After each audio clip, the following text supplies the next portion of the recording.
வணக்கம். தொடர்ந்து சிபிஐ வந்து விஜய்க்கு பயங்கரமான ஒரு நெருக்கடியை கேட்குறாங்க. கேள்வி மேல கேள்வி. அதிர்ச்சியான விஜய் வந்து ரொம்ப அதிர்ச்சியில இருக்கிறாரு அப்படிங்கிற மாரி இருக்கு. உங்களுக்கு நீங்க ஏன் காலதாமதமா கரூருக்கு போனீங்க? அது இல்லாம அங்கன கீழ வந்து பிரச்சனை இருக்குது. நெறைய பேர் மயக்கம் போட்டு விழுறாங்க. கூட்ட நெரிசல் அதிகமாக இருக்குது. இந்த மாரி சூழ்நிலைகள் மோசமா இருக்கு அப்படிங்கிறது உங்களுக்கு தெரியுமா? தெரியாதா? தெரிஞ்சு ஏன் பேசிக்கிட்டே இருந்தீங்க? இவ்வளோ கூட்டம் வரும்னு உங்களுக்கு தெரியும்ல. தெரிஞ்ச பிறகு நீ ஏன் வாகனத்த உள்ள கொண்டு போனீங்க? அப்படின்னு சொல்லி அழுத்தம் திருத்தமா சிபிஐ வந்து பயங்கரமான கேள்விகள்லாம் கேட்டுக்கிட்டு இருக்காங்க. உதாரணம் பார்த்தீங்கன்னா, விஜய்ல வந்து இந்த கரூர் சம்பவத்தில் அவருடைய பேரையுமே இந்த வழக்கில் கொண்டு வர போகிறாங்க சிபிஐ அப்படிங்கிற மாதிரி இருக்குது. விஜயும் குற்றவாளியாக கொண்டு வர போகிறாங்க. ஏன்னா விஜய் வந்து மிகப்பெரிய ஒரு விஷயத்துலேருந்து சிபிஐ வழக்கு விசாரணை அப்படின்னா காலதாமதமாகும் அப்படிங்கிற ஒரு எண்ணம் அவர் மைண்டில் இருந்துச்சு. இப்போ போய் சிக்கிக்கிட்டாங்க. அந்த விசாரணை இவ்வளோ துரிதமாக நடக்குன்னு அவங்க எதிர்பார்க்கவே இல்லை. ஆனால் அதே சமயத்தில் பார்த்தீங்கன்னா இது திட்டம் போட்டு பாஜக வந்து விஜயை வந்து கூட்டணிகளை கொண்டு வரணும், இல்லை அரசியலை விட்டு விஜய் ஓடணும் அப்படிங்கிற மாதிரி நினைக்கிறாங்க. ஜெயலலிதாவையே அவங்க மிரட்டினவங்க. ஜெயலலிதா உயிரோடு இருக்கும்போதே அவங்க மேலே சொத்து வழக்கில் வந்து பயங்கரமாக கேஸை போட்டு சிறைக்கெல்லாம் கொண்டு போனாங்க. கடைசி தேர்தல் நெருக்கத்தில் கூட அவங்கள வந்து நாள் கூட மிரட்டினாங்க அப்படிங்கிற மாதிரிலாம் இருந்தது. சிறைக்கு போகிறதுக்கு நாள் கூட. ஆனால் ஜெயலலிதா எதுக்குமே பயப்படல. அதுக்கப்புறமா 2017 ஜெயலலிதா மறைவுக்கு அப்புறமா சசிகலா கையில் அதிமுக இருந்தால் கண்டிப்பாக வந்து மிகப்பெரிய ஒரு பிரச்சனை ஆகிடும், அதிமுக வலுவாயிடும் அப்படிங்கிறத பாஜக உணர்ந்துருக்கு. சசிகலா கையிலையும் அதிமுக இருக்கக்கூடாது. அதனால தான் ஓபிஎஸ்ஸை குருமூர்த்தி மூலமாக பேச வச்சு ஜெயலலிதா சமாதிக்கு முன்னாடி ஒரு இது, அப்புறமா எடப்பாடி பழனிசாமியை சசிகலா தேர்வு பண்ணுறாங்க. எடப்பாடி பழனிசாமி சசிகலாவுக்கு துரோகம் பண்ணி பாஜகவுக்கு அடிமையாயிட்டார். பாஜக எதிர்த்தாலும் நம்ம நிலைமை இதுதான், நம்ம வெளியே சுற்ற முடியாது, வெள்ளை வெட்டி வெள்ளை சட்டை போட்டு சுற்ற முடியாது, நம்மளையும் சிறையில் கழித்திங்க வச்சுருவாங்க அப்படிங்கிற மாதிரி தான் இருந்துச்சு. அதனால தான் எல்லாருமே பயந்துட்டு பாஜகவோட பகைச்சிக்கவே வேணான்னு சொல்லிட்டு தான் எடப்பாடி பழனிசாமி இப்போ கூட கூட்டணி வச்சிருக்காரு. 2017 சசிகலாவுக்கு பாஜக கொடுத்த அழுத்தம் மிகப்பெரிய ஒரு அழுத்தம். சட்ட போராட்டங்கள், அப்புறமா புலனாய்வு ரீதியாக ஒரு அழுத்தம். சசிகலா மன உளைச்சலுக்கே ஆயிட்டாங்க, சிறைக்கே போயிட்டாங்க. சிறைக்கு போன பிறகு கூட எடப்பாடி பழனிசாமி மேலே ஒரு நம்பிக்கை வச்சுருந்தாங்க. எந்த சூழ்நிலையிலும் பாஜகவோட இணக்கமாக போக வேணாம் அப்படிங்கிற ஒரு எண்ணத்தில் அவங்க இருந்தாங்க. ஆனால் எடப்பாடி பழனிசாமி தான் பாஜக கிட்ட அதிமுக கொண்டு போய் சரண்டர் பண்ணிட்டாரு. அப்படிப்பட்ட ஒரு சூழ்நிலையை என்ன பண்ண முடியும்? இதே போல் ஒரு சூழ்நிலையை, ஒரு அழுத்தத்தை விஜய் கொடுக்குறாங்க. விஜய்னால தாக்கு பிடிக்க முடியுமா? விஜய் இந்த அரசியலை எதிர்கொள்வாரா? ஏன்னா விஜய்க்கு வந்து அரசியல்ங்கிறது ஒரு புதுசு தான். ஆனால் அவரால் தாக்கு பிடிக்க முடியுமானே தெரியல. ஏன்னா இன்றைக்கி சசிகலாவை கூட கட்சிக்குள்ளே கொண்டு வந்து சேர்க்கறதுக்கு வந்து பாஜக முனைப்பு காட்டாமல் இருக்கிறாங்க. காரணம் வந்து என்னென்னா, சசிகலா கையில் கட்சி போயிடுச்சு அப்படின்னா அந்த கட்சியை பிரிக்க முடியாது, உடைக்க முடியாது. அது ரொம்ப ஸ்ட்ராங்காகிடும். ரொம்ப ஸ்ட்ராங்காகிடுச்சுன்னா நம்ம போய் அங்கே போய் அதிமுக வாசலில் போய் நம்ம காத்து கிடக்கணும். இன்னைக்கு எடப்பாடி பழனிசாமியை கூப்பிட்டோம்னா டெல்லிக்கு ஓடியாந்துடுறாருல, அது போல ஒரு சூழ்நிலை இருக்குமா? அப்படி இருக்காது. நம்ம தான் டெல்லியிலேருந்து முக்கியமான தலைகள் எல்லாமே போய் அங்கே போய் இதில் அதிமுக தலைமை அலுவலகத்து வாசலில் போய் காத்திருக்கணும். இதெல்லாம் தேவையா நமக்கு? நம்ம கூப்பிட்டோன்னா ஓடியாரணும் அப்படிங்கிற மாதிரி ஒரு சூழ்நிலையை அதிமுக உருவாக்கிட்டாங்க. இப்போ விஜய்க்கு அந்த அழுத்தத்தை கொடுக்குறாங்க. விஜய் இதிலேருந்து தாக்கு பிடிப்பாரா அப்படிங்கிறது தெரியாது. விஜய்னால் தாக்கு பிடிக்க முடியுமான்னு தெரியல. ஆனால் அவருக்கு வந்து ஒரு 4 சாய்ஸ் தான் இருக்குது. 4 சாய்ஸை தான் பாஜக கொடுத்துருக்கு. அவ்வளோதான். இந்த சாய்ஸை விட்டு அவர் வெளியே இந்த சாய்ஸுக்குள்ளே ஏதோ ஒன்று தேர்ந்தெடுத்தால் தான் அவர் தப்பிக்கவே முடியும். அப்படி இல்லை அப்படின்னா அவர் பேரை வந்து இந்த குற்ற வழக்கில் கரூர் சம்பவத்தில் வந்து அவர் பேர் இது வரைக்குமே இல்லை. இனிமேல் சிபிஐ வந்து விசாரணை முடிஞ்ச பிறகு குற்றவாளிகள் பேரில் அவர் பேருமே சேர்த்துருவாங்க, இணைச்சிருவாங்க. அப்புறமா வந்து சட்ட போராட்டங்களில் அதிகமாக தொடரணும். இப்போ வந்து இவரோட எண்ணம் என்னன்னா, விஜய்க்கு வந்து ஒரு 4 சாய்ஸ் இருக்குல்ல. அதில் முதல் சாய்ஸ் என்ன அப்படின்னு கேட்டிங்கன்னா, பாஜக திமுக இதை எதிர்த்து தான் அவர் அரசியல் பண்ணுறாரு. இதை எதிர்த்து அரசியல் பண்ணும் பாஜக என்ன வேணாலும் அழுத்தம் கொடுக்கட்டும், திமுக ஒரு சைடு அழுத்தம் கொடுக்கட்டும், 2 பேருமே அழுத்தம் கொடுக்கட்டும். இது மக்களுக்கு தெரியும், மக்கள் மத்தியில் போய் ரீச் ஆகும். ஆனால் இந்த பாஜகவுக்கும் திமுகவுக்கும் எதிராக இவர் வந்து களத்தில் இறங்கி போராடும்போது ஒரு தன்னை வந்து ஒரு மிகப்பெரிய ஒரு கதாநாயகனை சித்தரிக்க முடியும் அப்படிங்கிறத அவர் நம்பணும். அப்படி நம்பினா அவர் வந்து கண்டிப்பாக வந்து ஏதோ ஒரு வழக்கில் வந்து அவர் சிறைக்கு போகிறது உறுதி. விசாரணை, சிறை அப்படிங்கிறது இதாகிடும்.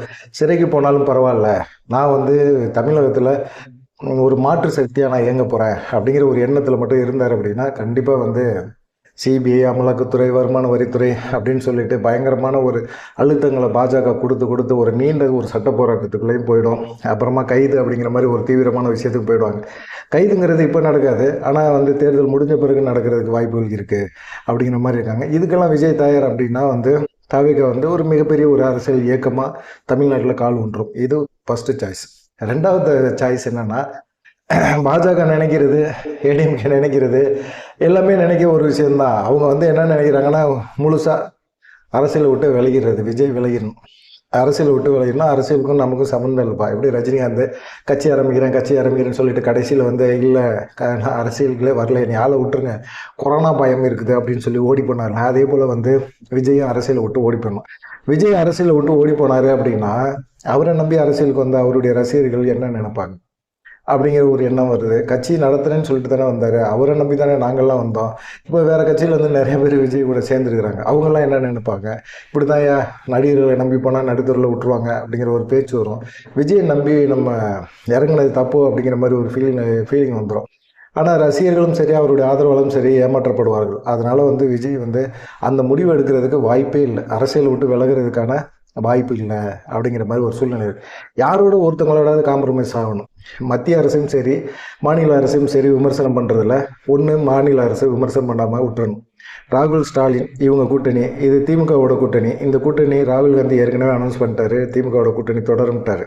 இப்போ வந்து என்னன்னா மாநில அரசு பாஜக இவ்வளோ அழுத்தம் கொடுக்குது, நெருக்கடி கொடுக்குது அப்படின்னு சொல்லிட்டு திமுக காங்கிரஸ் இந்த கூட்டணியோட விஜய் போய் சேர்ந்துட்டு ஒரு 20 தொகுதியாவது வாங்கிட்டு நின்று ஒரு 20 தொகுதிக்குள்ளே ஒரு சட்டமன்ற எம்எல்ஏக்களை வந்து தாவேக்காவுக்கு உருவாக்கிட்டு இவர் வந்து செயல்பட்டார் அப்படின்னா இவர் கட்சியை வந்து ஒன்றுமே செய்ய முடியாது. ஏன்னா இவருக்கு சப்போர்ட்டு திமுகவும் இருக்குது, மத்தியில் வந்து காங்கிரஸும் ராகுல் காந்தியுமே வந்து ஒரு சப்போர்ட் பண்ணுவார். அப்படிப்பட்ட ஒரு சூழ்நிலையில் இவர் வந்து சட்ட ரீதியான பிரச்சனைகளை கண்டிப்பாக திமுகவும் நல்லா டீல் பண்ணுவாங்க. அதே போல் வந்து இந்த அமலாக்கத்துறை சிபிஐ இந்த விசாரணைகளை வந்து காங்கிரஸ் வந்து துணிச்சலாக அவங்க வந்து சப்போர்ட் கொடுப்பாங்க. இந்திய கூட்டணிக்கு நாடாளுமன்ற தேர்தலில் விஜயோட ஆதரவு மிக முக்கியம் அப்படின்னு சொல்லி அவங்களும் கருதுகிறாங்க. இந்த 3வது சாய்ஸை வந்து விஜய் எடுத்தார் அப்படின்னா பெஸ்ட் அப்படிங்கிற மாதிரி தான் விஜய் ஆதரவில் நினைக்கிறாங்க. நம்ம திமுக ஏற்றி என்ன செய்ய போகிறோம், மாற்று அரசியல் வேணும் அப்படின்னு நினைக்கிறோம். ஆனால் மத்திய அரசு வந்து நம்மளை வந்து மாற்று அரசியலுக்குள்ளே கொண்டு போக மாட்டேங்குது, விட மாட்டேங்குது. போட்டு ஏதோ ஒரு வழக்கை நொங்கெடுத்துக்கிட்டு நம்மளை அது சம்பந்தமாகவே யோசிக்க வைக்கிறாங்க, மன உளைச்சலை கொடுக்குறாங்க, அழுத்தத்தை கொடுக்குறாங்க. ஒரு நிம்மதியே இல்லை. நம்ம செவனேன்னு சினிமாவில் நடிச்சுட்டு நம்ம வீட்டு சம்பாரிச்சிக்கிட்டு இருந்தோமோ, ஏன் இப்படி வந்து அரசியல் ஒன்று ஆரம்பித்து அரசியலுக்குள்ளே நுழைஞ்சு சும்மா பஞ்சு டைலாக்லாம் பேசி இப்போ வந்து நம்ம நிலைமை பற்றியா சிபிஐ அதிகாரிகள் முன்னாடி உட்காந்துட்டு பதில் சொல்ல வேண்டியா இருக்குது, திணறி பதில் சொல்ல வேண்டியா இருக்குது.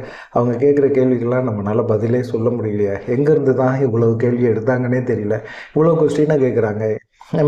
நம்ம ஆளுங்க யார் என்னென்ன பதில் சொல்லி வச்சுருக்காங்கன்னு தெரியல. இந்த மாதிரி சமயத்தில் என்ன பண்ணுறது அப்படிங்கிற ஒரு எண்ணம் அவங்களுக்குள்ள இருக்குது. இதில் வந்து பெஸ்ட்டு சாய்ஸ் இந்த 3வது சாய்ஸை தான் அவங்களுடைய ஆதரவாளர்கள்லாம் சொல்கிறாங்க. திமுகவோட நம்ம சப்போர்ட் பண்ணி திமுக காங்கிரஸ் இந்த கூட்டணியோட ஒரு இணக்கமான ஒரு போக்கை நம்ம கடைப்பிடிக்கிறது கொஞ்சம் நல்லது அப்படிங்கிற மாதிரி ஒரு எண்ணம் அவங்களுக்குள்ள இருக்குது. இந்திய கூட்டணிக்குள்ளே விஜய் வரணும் அப்படிங்கிறத காங்கிரஸும் விரும்புகிறாங்க. அப்படி ஒரு சூழ்நிலையை பாஜகவே உருவாக்கி கொடுக்குதோ அப்படிங்கிற ஒரு எண்ணம் வந்து எல்லாத்துக்குமே உருவாகிட்டு இருக்கு. கடைசி சாய்ஸ் பாஜக ஏன் இவ்வளோ பண்ணுது, சிபிஐ வச்சு ஏன் இவ்வளோ மிரட்டுது, ஏன் அடிக்கடி வந்து சம்மன் அனுப்புகிறாங்க, விஜய் கூட இருக்கிறவங்க விஜய்க்கு சம்மந்தப்பட்டவங்க எல்லாத்துக்கும் சம்மன் அனுப்பி வான்னு கூப்பிட்டு வச்சு எதுக்காக இவ்வளோ கொஸ்டின், இவ்வளோ எதுக்காக அப்படின்னு கேள்வி கேட்டிங்கன்னா பாஜக அதிமுக கூட்டணிக்குள்ளே வா அப்படிங்கிறது தான். பாஜக அதிமுக கூட்டணிக்குள்ளே வரணும் அப்படிங்கிறது தான் அவங்களுடைய கொஸ்டின். இதுதான் கடைசி சாய்ஸு. இந்த கூட்டணிக்குள்ளே அவர் போகிறாரு, எனக்கு திமுக தான் எதிரி, மற்றபடி வந்து பார்த்திங்கன்னா பாஜக எனக்கு எதிரி கிடையாது அப்படின்னா அவருக்கு வந்து இந்த மன உளைச்சல்லாம் இருக்கவே இருக்காது. எல்லா பிரச்சனையும் ஒரே நாளில் கொஞ்ச நேரத்தில் ஒரு 2 நிமிஷத்துக்கு 3 நிமிஷத்துல எல்லா பிரச்சனையும் சால்வ் பண்ணப்படும், அவ்வளோதான். இதனால் விஜய்க்கு என்ன பிரயோஜனம், ஒன்றுமே பிரயோஜனம் கிடையாது. கட்சி ஆரம்பிக்கிறேன்னு சொன்னார், அவர் தான் முதலமைச்சர் வேட்பாளர்னார், எல்லாமே சொன்னார். இப்போ எடப்பாடி பழனிசாமி முதலமைச்சர் வேட்பாளரை ஏற்றுக்கணுமா, அதெல்லாம் டிடிவி தினகரன் கேளுங்க. டிடிவி தினகரன் எப்படி சொன்னார், எடப்பாடி பழனிசாமி நான் முதலமைச்சர் வேட்பாளரை ஏற்றுக்க மாட்டேன்னு சொல்கிறாரு. இப்போ 23ஆம் தேதி பிரதமர் வராரு, அந்த ஸ்டேஜில் டிடிவி தினகரன் ஏற போகிறாரு. அம்மா மக்கள் முன்னேற்ற கழக மாவட்ட செயலாளர்கள்லாம் ஒரு இதே சொல்லியிருக்காரு, உத்தரவே போட்டிருக்காரு, எல்லாம் வந்து அந்தந்த மாவட்டங்கள்லேருந்து ஆட்களை கூட்டிகிட்டு வாங்க அப்படின்னு சொல்லியிருக்கிறார். இது போல் வந்து விஜய்க்கு அந்த நிலைமை தான் வரும் அப்படிங்கிற மாதிரி சொல்கிறாங்க. விஜய் வந்து இந்த மாதிரி விஷயங்களில் வந்து கட்டுப்பட்டு போகிறது அவருக்கு நல்லது. திமுக மட்டும் எதிருங்க, மாநில கட்சி, நீங்கள் வந்து மாநிலத்தில் தான் அரசியல் பண்ண போகிறீங்க, நீங்கள் மத்திய அரசுக்கெல்லாம் நீங்கள் சப்போர்ட் பண்ணிவிட்டு மாநிலத்தில் எதிர்த்து திமுக எதிர்த்து மட்டும் நீங்கள் அரசியல் பண்ணுங்கள் அப்படிங்கிற மாதிரி சொல்கிறாங்க.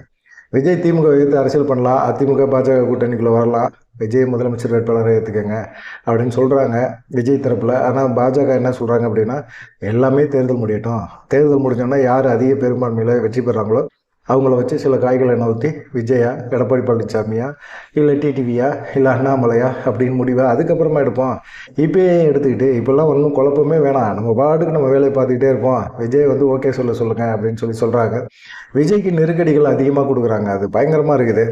அவர் வந்து கரூர் சம்பவத்தில் வந்து பார்த்தீங்கன்னா போலீஸை வந்து பாராட்டி பேசினார், காவல்துறைக்கு நன்றி தெரிவித்தார். ஆனால் இன்றைக்கி வந்து சிபிஐ விசாரணைகளை சொல்லும்போது காவல்துறைக்கு எதிராக வந்து சொல்கிறார். அதுதான் ஏற்றுக்கவே முடியல அவங்களால. எப்படி காவல்துறை மேலே ஏன் குற்றச்சாட்டு சொல்கிறீங்க? வந்தது காலதாமதம். அது இல்லாமல் காவல்துறை முன்னாடி நிப்பாட்ட சொல்லிச்சு, நீங்கள் நிப்பாட்டல, கும்பலுக்குள்ளே தான் போய் நிப்பாட்டினேன்னு கொண்டு போய் சரட்டுன்னு கும்பலுக்குள்ளே போனீங்க. கும்பல் அப்படியே அந்த பஸ்ஸு போகிற இடத்துல இருக்கிற கும்பல் அப்படியே பின்னாடி விலகி போகும்போது ஏற்கனவே அங்கே இருக்கிற கும்பல் இந்த கும்பல் நெருக்கி ஒரு மாதிரி ஒரு அழுத்தத்தை ஏற்படுத்தி அந்த இடத்துல ஒரு மூச்சுத்திறன் ஏற்பட்டுச்சு. அதனால நிறைய பேர் இறந்து போனாங்க அப்படின்னு சிபிஐ சொல்லுது. யார் வேணாலும் என்ன வேணாலும் சொல்லலாம். காரணங்கள் தேடி கண்டுபிடிக்க வேண்டிய அவசியம் கிடையாது. காரணங்கள் ஈஸியாக சுலபமாக கிடைக்கும். அப்படி தான் இப்போ விஜயை குறி வைக்கிறாங்க.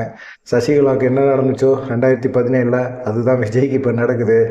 விஜய் வந்து ஒரு மன உளைச்சலில் ஏற்படுத்தி ஒன்று அரசியலை விட்டு ஓடணும், இல்லை அதிமுக பாஜக கூட்டணிக்குள்ளே வரணும் அப்படிங்கிற ஒரு சூழ்நிலையை உருவாக்குறாங்க அப்படின்னு சொல்கிறாங்க. நீங்கள் இதை எப்படி எதிர்பார்க்குறீங்க? அதை மறக்காமல் கமெண்ட் பண்ணுங்கள். நன்றி, வணக்கம்.